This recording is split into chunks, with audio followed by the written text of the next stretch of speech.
Easter പ്രത്യാശയുടെ തിരുനാളാണ്. ഈ ഒരുക്കങ്ങളെല്ലാം നമ്മളെ ഈശോയിലേക്ക് കൂടുതൽ അടുപ്പിക്കുന്നു. പുതിയ കഥകളും കാഴ്ചകളും അനുഭവങ്ങളുമായി ലണ്ടൻ ചാലഞ്ചിന്റെ പുതിയ എപ്പിസോഡിലേക്ക് എല്ലാ കൂട്ടുകാർക്കും സ്വാഗതം.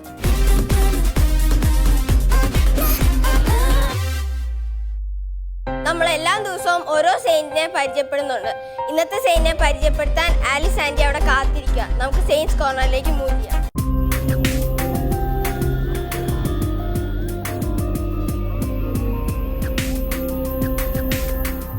ലണ്ടൻ ചാലഞ്ചിൻ്റെ സെയിൻസ് കോർണർ എന്ന സെഗ്മെൻറ്റിലേക്ക് എല്ലാ കൂട്ടുകാരെയും ഞാൻ സ്വാഗതം ചെയ്യുന്നു. കഥ കേൾക്കാൻ നിങ്ങളെല്ലാം റെഡി ആയിട്ടിരിക്കുകയാണ്. ഇതെന്താണ്? രണ്ട് ചേട്ടത്തിമാർ ചട്ടയും മുണ്ടൊക്കെ ഇട്ട് വന്നെങ്കിൽ വന്നേ രണ്ടുപേരും. നിങ്ങൾ ശ്രദ്ധിച്ചായിരുന്നോ? ഇവർ കണ്ടില്ലേ? കണ്ടോ? നമ്മുടെ കേരളത്തിലെ പണ്ട് കാലത്ത് ചേട്ടത്തിമാരുടെ വേഷമായിരുന്നു അമ്മാമ്മമാരൊക്കെ. അൽഫോൺസാമയൊക്കെ പണ്ട് സ്കൂളിൽ പോയിക്കൊണ്ടിരുന്ന ഇങ്ങനെ ചട്ടയും മുണ്ടൊക്കെ ഇട്ടുണ്ടെന്ന്. ഈ ചട്ടയും മുണ്ടൊക്കെ ആരാ തയ്ച്ചതെന്ന്?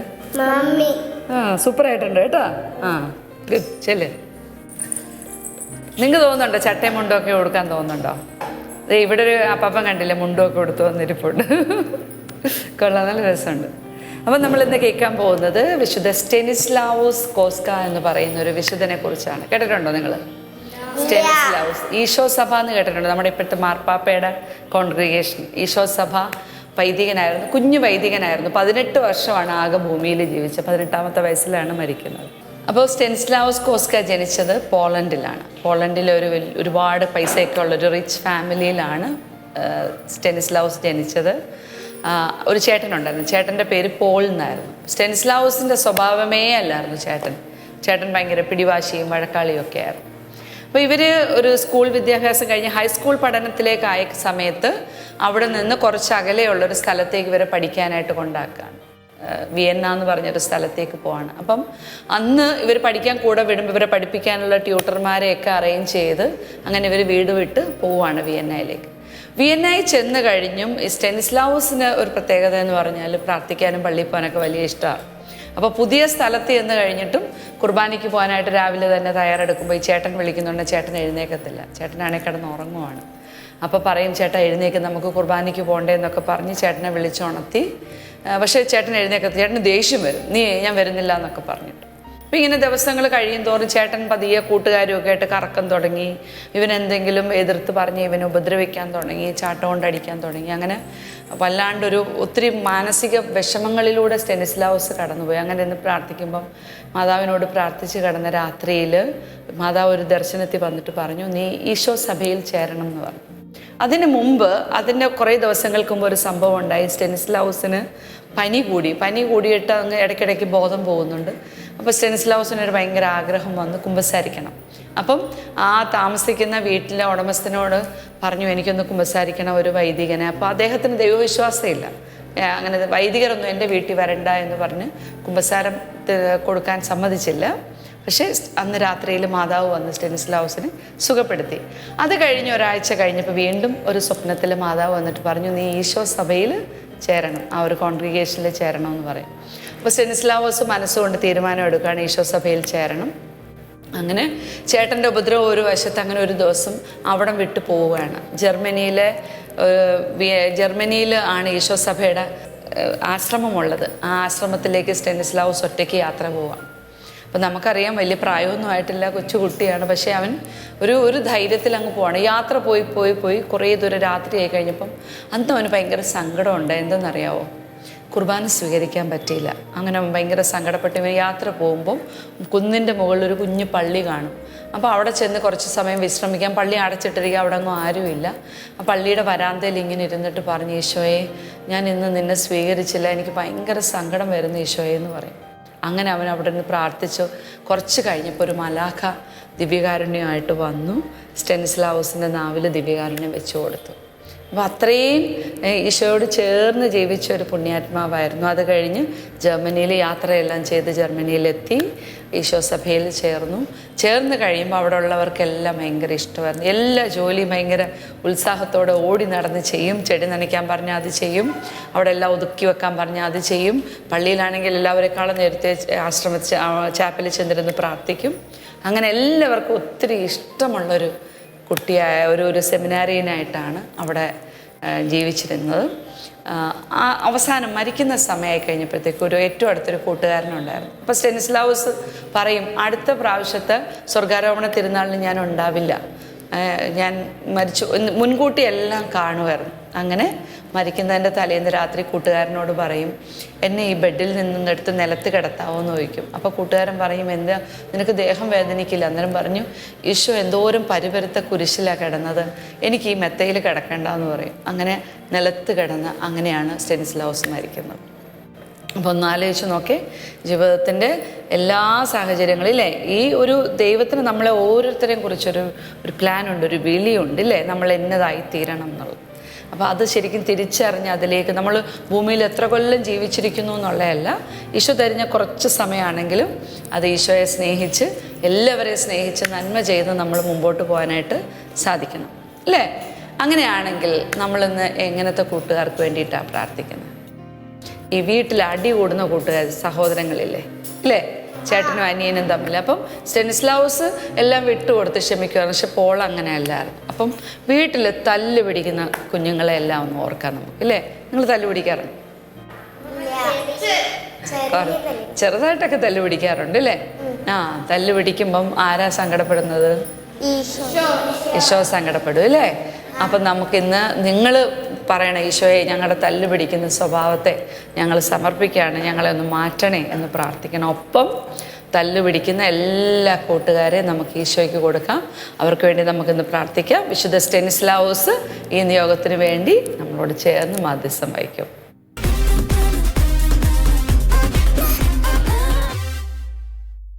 ഞാൻ എല്ലാവരുടെ അടുത്തും ഒരു കാര്യം ചോദിച്ചോട്ടെ? പിന്നെന്താ? നിങ്ങൾ ആരൊക്കെ വീട്ടില് തല്ലു പിടിക്കാറുണ്ട്? ഞാൻ കുറച്ച് തല്ലുപിടിക്കാറുണ്ട്. സാറാ, നമ്മള് തല്ലുപിടിക്കാറില്ലല്ലോ. എങ്ങനെ? ഞാൻ എന്റെ ബ്രദറുമായി ഒട്ടും തല്ലുപിടിക്കാറില്ല. കുഞ്ഞുവാവനാണ്. കൂട്ടുകാരെ, ഈ വഴക്കൊക്കെ മാറ്റേണ്ട സമയമാണിപ്പോൾ. ഇനി നമുക്ക് ഇന്നത്തെ വചനം പഠിച്ചാലോ?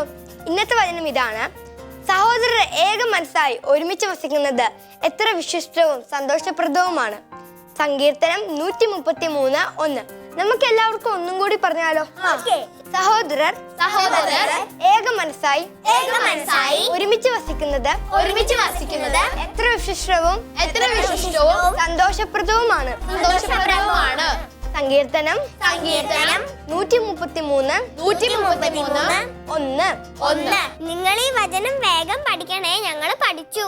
അപ്പോളേ ഈശോ ജീവിച്ച പുതിയ സ്ഥലം നമുക്ക് കാണാം. ചേച്ചി റെഡിയാ? Food Prince.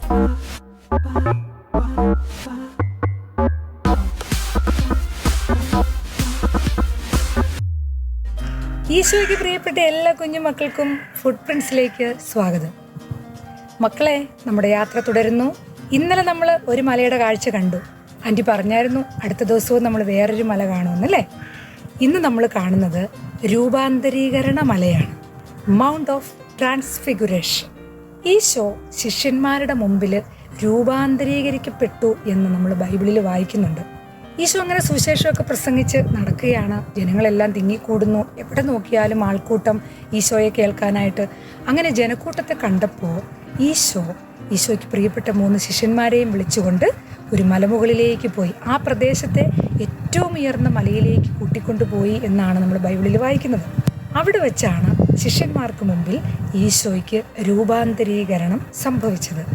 ഈ മലയുടെ കാഴ്ച കാണാൻ പോകുമ്പോഴൊക്കെ ആൻറ്റിയൊക്കെ മനസ്സിൽ വിചാരിച്ചിട്ടുണ്ട്, ഇത്രയും വലിയ പൊക്കത്തിൽ അന്നൊക്കെ ഈശോയും ശിഷ്യന്മാരും ഒക്കെ എങ്ങനെ കയറിയെന്ന്. അത്ര പൊക്കത്തിലാണ്. അപ്പോൾ ഗലീല പ്രദേശത്തെ ഏറ്റവും ഉയർന്ന മലയിലേക്കാണ് ആൻറ്റി ഇന്ന് നിങ്ങളെ കൊണ്ടുപോകുന്നത്. അപ്പോൾ നമുക്ക് പോവാം രൂപാന്തരീകരണ മലയുടെ കാഴ്ചകളിലേക്ക്. മക്കളെ, അങ്ങ് ദൂരെ കാണുന്ന ആ മല കണ്ടോ? അവിടേക്കാണ് നമുക്ക് എത്തേണ്ടത്. അതാണ് നമ്മുടെ ഈശോയുടെ രൂപാന്തരീകരണ മല. നമ്മുടെ നാട്ടിലൊക്കെ ഒരു ചുരം കയറി പോകുന്ന അനുഭവമാണ് ഈ മലയിലേക്ക് കയറുമ്പോൾ. ഇതാണ് ആന്റി നേരത്തെ പറഞ്ഞത്. ഈ മല ഇങ്ങനെ കയറി പോകുമ്പോൾ നമുക്ക് തന്നെ മനസ്സിൽ തോന്നും, എത്ര കഷ്ടപ്പെട്ടിട്ടായിരിക്കും ഈശോയും ശിഷ്യന്മാരും കൂടി ഈ മലയുടെ മുകളിലേക്ക് കയറി വന്നത്. നമ്മൾ കുരിശിന്റെ വഴി ഗാനത്തിൽ കേൾക്കുന്നത് പോലെ താബോർ മേലേ നിൻമുഖം സൂര്യനെ പോലെ മിന്നി. അതെ മക്കളെ, നമ്മളിപ്പോൾ ഉള്ളത് താബോർ മലയിലാണ്. ഗലീല പ്രദേശത്തെ ഏറ്റവും ഉയർന്ന മല, ഏകദേശം 2000 അടി ഉയരത്തിലുള്ള ഈ താബോർ മലയിൽ വെച്ചാണ് ഈശോയുടെ രൂപാന്തരീകരണം സംഭവിച്ചത്. ഈശോയുടെ രൂപാന്തരീകരണത്തെ കുറിച്ച് വിശുദ്ധ ബൈബിളില് 3 സുവിശേഷകന്മാര് ഒരേപോലെ രേഖപ്പെടുത്തിയിട്ടുണ്ട്. ജനക്കൂട്ടത്തെ കണ്ടപ്പോ ഈശോ തന്റെ പ്രിയപ്പെട്ട ശിഷ്യന്മാരായ പത്രോസ്, യാക്കോബ്, യോഹന്നാൻ എന്നിവരെ കൂട്ടിക്കൊണ്ട് ആ പ്രദേശത്തെ ഏറ്റവും ഉയർന്ന മലയിലേക്ക് പോയി എന്നും പ്രാർത്ഥിക്കാനാണ് പോയതെന്നും, പ്രാർത്ഥിച്ചുകൊണ്ടിരിക്കുമ്പോൾ ഈശോയുടെ മുഖം സൂര്യനെ പോലെ തിളങ്ങുകയും വസ്ത്രങ്ങൾ മഞ്ഞുപോലെ വെണ്മയുള്ളതായി മാറിയെന്നും സുവിശേഷകന്മാർ രേഖപ്പെടുത്തുന്നു. ആ പ്രാർത്ഥനയുടെ സമയത്ത് മോശയും ഏലിയായും ഈശോയുടെ മുമ്പിൽ പ്രത്യക്ഷപ്പെട്ടു എന്നും സുവിശേഷകന്മാർ പറയുന്നുണ്ട്. വിശുദ്ധ മത്തായിയുടെ സുവിശേഷം 17-ാം അധ്യായം 1 മുതലുള്ള വാക്യങ്ങൾ. യേശു 6 ദിവസം കഴിഞ്ഞ് പത്രോസ്, യാക്കോബ്, അവന്റെ സഹോദരൻ യോഹന്നാൻ എന്നിവരെ മാത്രം കൂട്ടിക്കൊണ്ട് ഒരു ഉയർന്ന മലയിലേക്ക് പോയി. അവൻ അവരുടെ മുൻപിൽ വെച്ച് രൂപാന്തരപ്പെട്ടു. അവന്റെ മുഖം സൂര്യനെ പോലെ വെട്ടിത്തിളങ്ങി. അവന്റെ വസ്ത്രം പ്രകാശം പോലെ ധവളമായി. മോശയും ഏലിയായും അവനോട് സംസാരിക്കുന്നതായി അവർ കണ്ടു. പത്രോസ് യേശുവിനോട് പറഞ്ഞു, കർത്താവേ, നാം ഇവിടെ ആയിരിക്കുന്നത് നല്ലതാണ്. നിനക്ക് സമ്മതമാണെങ്കിൽ ഞങ്ങൾ ഇവിടെ 3 കൂടാരങ്ങൾ ഉണ്ടാക്കാം. ഒന്ന് നിനക്ക്, ഒന്ന് മോശയ്ക്ക്, ഒന്ന് ഏലിയായ്ക്ക്. അവൻ സംസാരിച്ചു കൊണ്ടിരിക്കുമ്പോൾ ശോഭയേറിയ ഒരു മേഘം വന്ന് അവരെ ആവരണം ചെയ്തു. മേഘത്തിൽ നിന്ന് ഇങ്ങനെയൊരു സ്വരമുണ്ടായി, ഇവൻ എന്റെ പ്രിയപുത്രൻ, ഇവനിൽ ഞാൻ പ്രസാദിച്ചിരിക്കുന്നു. ഇവന്റെ വാക്ക് ശ്രദ്ധിക്കുവിൻ. ഇത് കേട്ട ക്ഷണത്തിൽ ശിഷ്യന്മാർ കമിഴ്ന്നു വീണു. അവർ ഭയവിഹ്വലരായി. യേശു സമീപിച്ച് അവരെ സ്പർശിച്ചുകൊണ്ട് പറഞ്ഞു, എഴുന്നേൽക്കുവിൻ, ഭയപ്പെടേണ്ട. അവർ കണ്ണുകൾ ഉയർത്തി നോക്കിയപ്പോൾ യേശുവിനെ അല്ലാതെ മറ്റാരെയും കണ്ടില്ല. മക്കളെ, ഈശോ ദൈവപുത്രൻ തന്നെയാണോ എന്ന് സംശയമുണ്ടായിരുന്നവർ ഉണ്ടായിരുന്നു അക്കാലത്ത്. ഈശോ ലോകരക്ഷകനും ദൈവപുത്രനുമാണെന്നുള്ള സത്യം തന്റെ ശിഷ്യന്മാർക്ക് വെളിപ്പെടുത്തി കൊടുക്കുവാൻ വേണ്ടിയാണ് ഇങ്ങനെയൊരു രൂപാന്തരീകരണം ഈശോയ്ക്ക് ആ മലമുകളിൽ സംഭവിച്ചത്.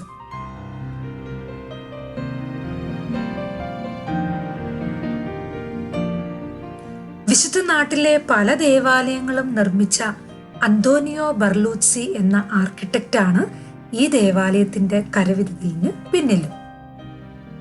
ഫ്രാൻസിസ്കൻ സഭയുടെ കീഴിലാണ് ഈ ദേവാലയം ഉള്ളത്. ബൈസന്റൈൻ കാലഘട്ടങ്ങളിൽ ഉണ്ടായിരുന്ന ദേവാലയത്തിന്റെ അവശിഷ്ടങ്ങൾ സൂക്ഷിച്ചുകൊണ്ട് പുതിയതായി പണിത ഈ ദേവാലയത്തിന്റെ പണി പൂർത്തിയായത് 1924-ലാണ്.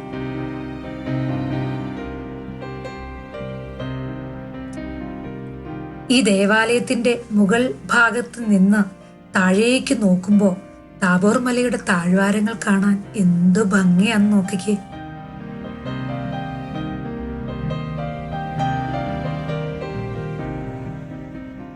ഇഷ്ടപ്പെട്ട മക്കളെ കാഴ്ചകളൊക്കെ? അപ്പൊ നമുക്ക് അടുത്ത എപ്പിസോഡിൽ കാണാം. ഈശോ മിശിഹായ്ക്ക് സ്തുതിയായിരിക്കും.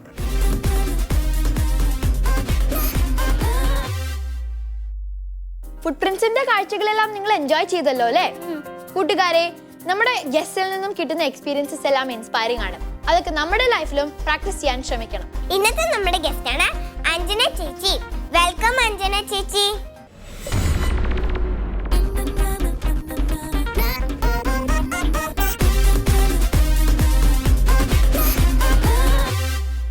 നന്ദിയോടെ ഞാൻ സ്തുതി പാടിടും എൻ്റെ യേശുനാഥാ, എനിക്കായി നീ ചെയ്തൊരു നന്മയ്ക്കും ഇന്നു നന്ദി ചൊല്ലുന്നു ഞാൻ. ഹായ് കൂട്ടുകാരെ, ഇന്ന് ഞാൻ പറയാൻ പോകുന്നത് ഈശോ എൻ്റെ ജീവിതത്തിൽ ചെയ്ത നല്ല കുറച്ച് കാര്യങ്ങളെ കുറിച്ചാണ്. ഈശോ ഒരുപാട് കാര്യങ്ങൾ, ഒരുപാട് നന്മകള്, ഒരുപാട് ഗിഫ്റ്റ്സ് എനിക്ക് തന്നിട്ടുണ്ട്. പക്ഷെ അതില് ഞാൻ നിങ്ങളുടെ പ്രായത്തിൽ നിങ്ങളോട് പറയാൻ നിങ്ങൾക്ക് ഗ്രഹിക്കാൻ ഈസി ആയിട്ടുള്ള ഒരു കുഞ്ഞു കാര്യം പറയാം. കുഞ്ഞിതല്ല കേട്ടോ, വലിയ കാര്യം തന്നെയാ. ഞാൻ ചെറുതായിരിക്കുമ്പോഴത്തേക്കും എൻ്റെ പപ്പായും മമ്മിയും മരിച്ചു പോയതാ. അപ്പം അതിനുശേഷം ചേച്ചിക്ക് എന്നാ പറ്റിയെന്ന് പറഞ്ഞാൽ, ചേച്ചിക്ക് മമ്മിയുടെ ഡ്രസ്സുകള്, മമ്മിയുടെ സാരി വെട്ടി തയ്ച്ച ചുരിദാറുകള്, വലിയ കുപ്പായങ്ങള്, അതൊക്കെ മാത്രമേ ഉണ്ടായുള്ളൂ. അപ്പം എൻ്റെ സ്കൂളിലെ പിള്ളേരും ക്ലാസ്സിലെ പിള്ളേരൊക്കെ നല്ല അടിപൊളി അന്നത്തെ ലേറ്റസ്റ്റ് ഫാഷനിലെ ഡ്രസ്സുകളും ടോപ്പുകളും ഒക്കെ ഇട്ടുകൊണ്ടാണ് നടന്നത്. അപ്പൊ എനിക്കും ഭയങ്കര കൊതിയായിരുന്നു എനിക്ക് അതുപോലെയൊക്കെ നടക്കണം എന്ന്. അതിന്റെ കൂട്ടത്തിൽ എന്റെ ക്ലാസ്സിൽ പഠിച്ച ഒരു കുട്ടി ഒരു ബ്ലാക്ക് ആൻഡ് വൈറ്റ് സ്ട്രൈപ്സ് ഒരു ടോപ്പ് ഇട്ടിട്ട് ക്ലാസ്സിൽ വന്നു. അപ്പോഴത്തേക്കും ഞാനിങ്ങനെ ആഗ്രഹിച്ചു, ഭയങ്കരമായിട്ട് ആഗ്രഹിച്ചേ, ഈശോയെ എനിക്ക് ആ ഒരു ടോപ്പ് കിട്ടിയായിരുന്നെങ്കിൽ എന്ന് ഞാൻ ആഗ്രഹിച്ചു. അതിനുശേഷം, കാരണം എൻ്റെ പപ്പായും മമ്മിയും നല്ല പ്രാർത്ഥിക്കുന്ന പപ്പായും മമ്മിയാ. അവർ മരിച്ചു പോയെങ്കിലും അവര് മരിച്ചതിന്റെ ഒരു കുറവ് എനിക്ക് തോന്നാത്ത രീതിയിൽ ഇന്നേ വരെയുള്ള എല്ലാ കാര്യങ്ങളും നടന്നു വന്നിട്ടുണ്ട് കേട്ടോ. അപ്പം ഈ ടോപ്പിന്റെ കാര്യം ഞാൻ പറയാം. എന്നിട്ട് ഞാൻ +1 പഠിക്കുമ്പോഴത്തേക്കും എനിക്ക് എൻ്റെ ജൂനിയർ ഒരു കൊച്ച്, തെരേസ് എന്ന് പറയുന്ന കൊച്ച്, അവൾക്ക് അതേ ടോപ്പ്, അതേ സാധനം, ബ്ലാക്ക് ആൻഡ് വൈറ്റ് സ്ട്രൈപ്സ്, ഒരു കുഞ്ഞു പോക്കറ്റുള്ള ടോപ്പ് എനിക്ക് കൊണ്ടുതന്നു. അപ്പം അന്ന് ഞാൻ ഓർത്തു, എങ്ങനെയോ കർത്താവിനെ ഓർമ്മിപ്പിച്ചു, നിന്റെ കുഞ്ഞു പ്രാർത്ഥനയായിരുന്നു ഇതെന്നുള്ളത്. ഞാൻ 4ാം ക്ലാസ്സിൽ പഠിക്കുമ്പോൾ പ്രാർത്ഥിച്ച ആ പ്രാർത്ഥന, അതിന് ഉത്തരം എനിക്ക് കർത്താവ് ഞാൻ +1 പഠിക്കുമ്പോൾ തന്നു. അപ്പം അതുകൊണ്ട് ലേറ്റ് ആയിട്ടാണെങ്കിലും ലേറ്റസ്റ്റ് ആയിട്ട് വരുമെന്ന് പറയത്തില്ലേ, അത് കണക്ക് +1 വെച്ചിട്ട് എനിക്ക് ആ ഡ്രസ്സ് കിട്ടി. അപ്പോൾ ഞാനത് ഇന്നും ഓർക്കുന്നുണ്ട്. ഇപ്പൊ മക്കളോട് പറയാവുന്ന രീതിയിൽ, ഒരു സാക്ഷ്യം എന്ന രീതിയിൽ വരെ ഞാനത് ഓർക്കുന്നുണ്ട്. കാരണം കർത്താവ് നമ്മുടെ എല്ലാ ചെറിയ പ്രാർത്ഥനകളും കേൾക്കുന്നുണ്ട്. ഞാൻ ഒരുപാട് കരഞ്ഞിട്ടുണ്ട്, പപ്പായും മമ്മിയും ഇല്ലാത്തതുകൊണ്ട് ഞാൻ ഒരുപാട് വിഷമിച്ചിട്ടുണ്ട്. അപ്പോഴൊന്നും ഈശോയുടെ സ്നേഹം, ഈശോ എന്ന് പറയുന്ന ഒരു അപ്പ എനിക്കുണ്ട് എന്നെനിക്ക് ആ ഒരു ഉൾവിളി ഇല്ലായിരുന്നു. പക്ഷെ പിന്നീട് ഒരിക്കൽ എനിക്ക് ആ ഉൾവിളി കിട്ടി. നമ്മുടെ ഒരു പപ്പായും മമ്മിയും മരിച്ചു പോയി കഴിഞ്ഞാൽ, നമ്മുടെ ആരെങ്കിലും പ്രിയപ്പെട്ടവർ മരിച്ചു പോയി കഴിഞ്ഞാൽ, ആ ഒരു പൊസിഷനിലേക്ക് ഈശോപ്പ ഇറങ്ങി വന്ന്, അല്ലെങ്കിൽ ഈശോപ്പ നമ്മുടെ കൂടെയുണ്ട്, പക്ഷെ പപ്പായും മമ്മിയും മരിച്ചു പോയി കഴിഞ്ഞാൽ ആ പൊസിഷനിലേക്ക് ഈശോപ്പ ഇറങ്ങി വന്ന് നമ്മുടെ പപ്പായായി, നമ്മുടെ മമ്മിയായി, നമ്മുടെ ബെസ്റ്റ് ഫ്രണ്ടായി, നമ്മുടെ എല്ലാമായി ഈശോപ്പ നമ്മുടെ കൂടെയുണ്ട്, കൂടെ പരിശുദ്ധ അമ്മയും. അപ്പൊ ഇന്ന് ചോര കണ്ട തല ചുറ്റിക്കൊണ്ടിരുന്ന ആളാണ് ഇപ്പൊ പല്ല് പറിക്കണം. ഞാൻ കുറെ പല്ല് പറിച്ചു, 2-3 പല്ലൊക്കെ നല്ല പാടുള്ള പല്ല് വരെ പറിച്ചു. അപ്പം ആ ഒരു സ്റ്റേജിലേക്ക് നല്ലൊരു ഡെന്റിസ്റ്റ് ആയിട്ട് ഈശോപ്പ എന്നെ വാർത്തുകൊണ്ടിരിക്കുക. ഈശോയുടെ മഹത്വത്തിന് വേണ്ടി എൻ്റെ ലൈഫ് ഞാൻ വെച്ചുകൊണ്ടിരിക്കുക. എൻ്റെ മക്കളെ എല്ലാവരും ചേച്ചിക്ക് വേണ്ടി പ്രാർത്ഥിക്കണം. ചേച്ചി നിങ്ങൾക്കും വേണ്ടി പ്രാർത്ഥിക്കും. Praise the Lord.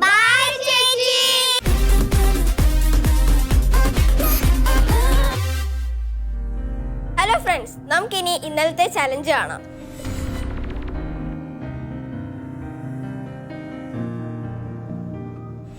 ഇന്നത്തെ ചലഞ്ച് ഇതാണ്. ഇന്ന് നമ്മൾ സഹോദര സ്നേഹത്തെ കുറിച്ചല്ലേ കേട്ടെ. അപ്പൊ സഹോദര സ്നേഹത്തെ പറ്റി ഒരു ചെറു കവിത എഴുതി അത് പാടി ഞങ്ങൾക്ക് അയച്ചു തരിക. അയക്കേണ്ട നമ്പർ 9048398600. I repeat, 9048398600. ഇനി നമുക്ക് പ്രാർത്ഥിക്കാനുള്ള സമയമാണ്. ഇന്ന് നമ്മൾ പ്രാർത്ഥിക്കുന്നത് ബ്രദറും സിസ്റ്ററും സ്നേഹത്തോടെ ആയിരിക്കാൻ വേണ്ടിയാണ്. കണ്ണടയ്ക്കാം, കൈയോർക്കാം.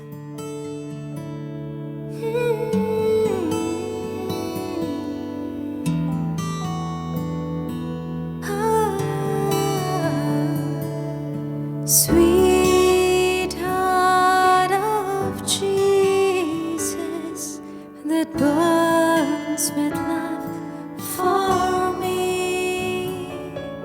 inflame my heart to love you more. Sweetheart of Jesus.